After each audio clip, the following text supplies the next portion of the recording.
Welcome to the first turn of turn 4, that is the Russian turn, and they did quite a lot on this turn. They took Manchuria, although they don't have a lot of units left, but it cost the Japanese dearly as well, and it's too important a territory for the Japanese to just ignore this, and so they'll have to counterattack.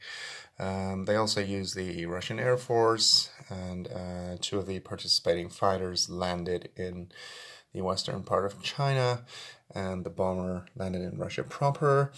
In case you're wondering what the diamond means with a 3 on it, again, I'm playing with all the optional rules, and one of them is Russian winner, which means that until the start of the next turn, so turn 5, all Russian infantry defend on a 4.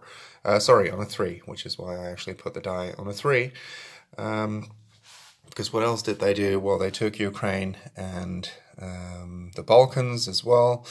They were very lightly defended, but they have them now. The Germans will probably take those, but if they want to go after either Archangel or Belarus or Western Russia, well, that will cost them if those infantry defend on a 4.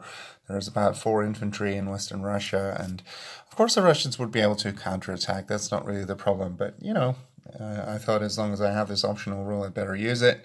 It doesn't really look like they'll really need it because they're actually doing very well. The Russians have a whopping income of 33, which is almost as much as Germany and way more than Japan. So they're actually doing very well. But I thought if there's ever going to be a moment that I can still use this optional rule, it would be now. So that's why I used it. So, yeah, and the Germans, they will want to retake the Balkans as well as Ukraine, which they probably will. But, they will have to spread their forces really thin. They do have 6 tanks here, but only 3 infantry. Here they have a few infantry, which can help in the attack against Ukraine.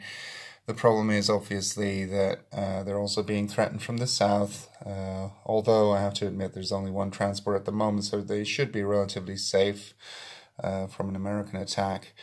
But the Allies certainly are building up, so it won't take much longer. And I suppose, the Axis might just as well concede, but just as in the actual war, they didn't. So let's just see how much longer they can save themselves from defeat, and who knows, maybe something very spectacular will still happen, or what do you know.